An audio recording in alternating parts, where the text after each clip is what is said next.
Welcome to this B2 Level podcast. Today, I want to begin a deep and long exploration of modern life, emotional growth, and the search for meaning in a fast-moving world. This series follows Maya, a young professional who begins questioning her life path after years of nonstop work. Maya lives in a large metropolitan city, full of noise, opportunities, technology, and endless movement. Every morning she wakes up to the sound of traffic, checks her phone, reads work emails, and prepares for another demanding day. She works in marketing, a job that requires creativity, fast thinking, and constant communication.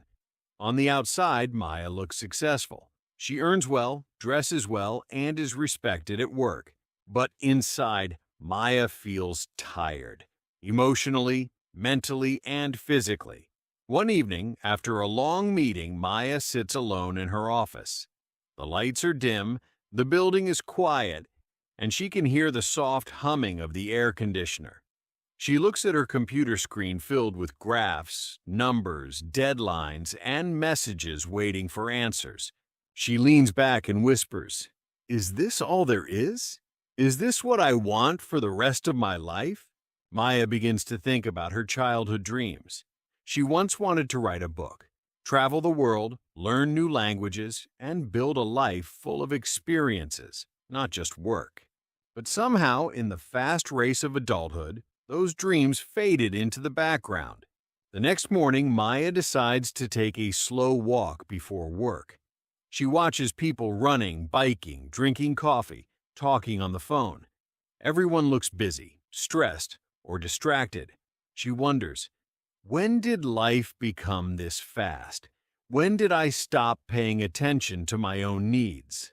During the week, Maya starts journaling again. She writes, "I feel disconnected from myself. I want meaning. I want balance. I want to live, not just function."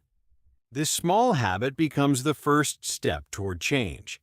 When you make the decision to change your life, something surprising happens. At first, you feel excited. You feel powerful. You feel like nothing can stop you. But after a few days or weeks, the excitement fades and the real struggle begins. This is exactly what happened to me. At the beginning, I woke up every morning with new energy. I made plans, set goals, wrote in my journal, and told myself that this time I would not give up. But as the days passed, I noticed something. My old habits were still there, quietly waiting for me. One morning, I woke up tired. Another day, I woke up feeling unmotivated. Another day, I woke up thinking, does this even matter? Why am I doing all of this? And that is when I realized something very important. The middle of any journey is the hardest part. Not the beginning, when everything feels fresh and exciting. Not the end, when you can finally see the finish line. The middle, the long, quiet, difficult, invisible middle.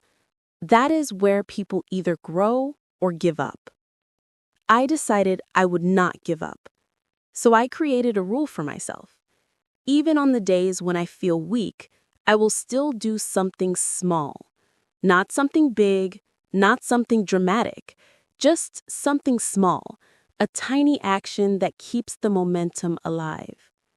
One day, I read a few pages of a book instead of a whole chapter. Another day, I took a short walk instead of a long exercise session. Another day, I wrote only 2 or 3 sentences in my journal instead of a full page. And slowly, something magical began to happen. Those small actions became habits, and those habits became part of my identity. But the journey was not only about discipline. There were deeper challenges too. Emotional challenges, mental challenges, and moments of insecurity. There were days when I questioned my decisions. There were nights when I lay awake wondering if I was strong enough to change. There were moments when I compared myself to others and felt behind. But each time doubt appeared, I learned to respond with curiosity instead of fear. Instead of asking, "Why am I feeling like this?" I asked, "What is this feeling trying to teach me?" And slowly, I realized that doubt does not mean you are failing. Doubt means you are growing. I also started paying attention to my environment, the people around me, the places I went, the conversations I listened to, the content I consumed. I noticed how much these things influenced my mindset. So I made another decision. I will surround myself with things that support my growth, not things that pull me backwards. I followed people who inspired me. I listened to podcasts that expanded my thinking.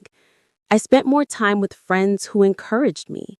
I reduced the noise, the negativity, the distractions, the toxic habits. And for the first time in a long time, I felt like I was becoming someone new. Not instantly, not dramatically, but slowly, quietly, steadily. This part of the journey taught me something powerful. Reinvention is not a moment. It is a process, a long, emotional, messy, beautiful process. In the middle of the journey is where the real transformation happens. In part 3, we will explore how everything finally starts to connect, how new opportunities appear unexpectedly, and how identity changes from something you try to build into something you naturally live. As autumn arrived in Willow Ridge, the small town began to transform in a way that felt almost magical. The long summer days slowly softened into cooler evenings, and the bright green leaves turned into deep shades of red, gold, and orange. People walked a little slower, talked a little longer, and smiled a little warmer. Something about the season made everyday life feel calmer, but also strangely emotional, like the town itself was preparing for something important. For me, autumn was the time when everything changed. One evening, while I was closing the small cafe where I worked, Mr. Hale, the retired writer who often visited, stopped by to say goodbye before going home. His hands were shaking slightly because of the cold, and his coat was too thin for the weather. "Before you leave," he said, "I want to ask you something." I looked at him, surprised. He continued, "You told me you came to this town to rest, to escape the noise of your old life. But have you thought about what you want to do now? Not what you want to run away from, but what you want to run toward." His question confused me. I had spent months avoiding this topic, my future. I wasn't ready to think about it. He laughed softly when he saw my expression. "Don't worry," he said. "Every important question feels uncomfortable at first." Then he handed me a notebook, a simple brown paperback notebook with no title. "I think you should write," he said. "Not for others, for yourself." That night, after I went home, I placed the notebook on my desk and stared at it for a long time. My room was quiet except for the soft hum of the heater and the distant sound of a train passing through the town. Everything felt still. Finally, I opened the notebook. At first, I didn't know what to write. My mind felt blocked, like all my thoughts were stuck behind a door I couldn't open. But slowly, word by word, a sentence appeared. And then another. And then another. For the first time in many years, I wrote honestly about my stress, my fears, my dreams, and the feeling of being lost. I wrote about Willow Ridge, about the people I met, and about how the silence of the town made me hear my own thoughts more clearly. I wrote until my hand hurt. When I finally stopped, I felt lighter, as if the weight I had been carrying for so long had finally started to break apart. The people who changed everything. In the weeks that followed, I became closer to the people of the town. Mrs. Hill, the woman who owned the flower shop, started teaching me the meanings of different flowers. Sunflowers for hope, lavender for calm, white roses for new beginnings. She said, every flower has a story, just like every person. One rainy afternoon, I helped her clean the shop after a storm. She watched me arranging flowers and said with a smile, "You're learning to see the beauty in small things. That's good. That's how people heal." She was right. Small things did matter. The warm greetings in the morning, the sound of church bells on Sundays, the smell of bread from the bakery at sunrise, the kindness of strangers who slowly became friends. Willow Ridge wasn't loud or exciting. It wasn't fast or glamorous, but it was gentle, and that gentle pace slowly rebuilt something inside me that I thought was gone. A moment that changed my path. One evening, while I was helping Mr. Hale clean his porch, he suddenly stopped and asked, "What are you afraid of the most?" It was a simple question, but it hit me deeply. I could have said failure. I could have said uncertainty. I could have said change. But instead, I said, I'm afraid of living a life that doesn't feel like mine. He nodded slowly, as if he expected that answer. Then he said something I will never forget.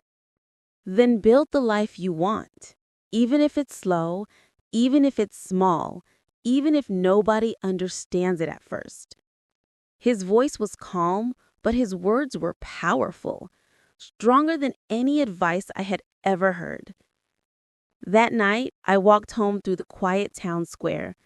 The lamps glowed softly, the wind carried the smell of pine trees, and for the first time, I felt something new.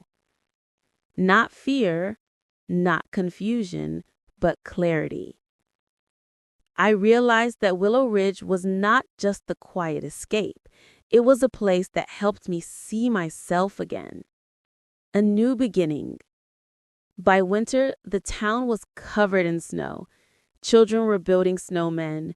People were carrying holiday gifts, and the cafe where I worked was full of warm laughter. One morning, I looked at the notebook, the one Mr. Hale gave me. It was already half full of thoughts, observations, dreams, and memories. Half full of a life that slowly started to make sense. And in that moment, I realized something important. I didn't want to leave the town anymore. Willow Ridge wasn't a temporary stop. It was a beginning. A place where I could restart, not by escaping my past, but by understanding it.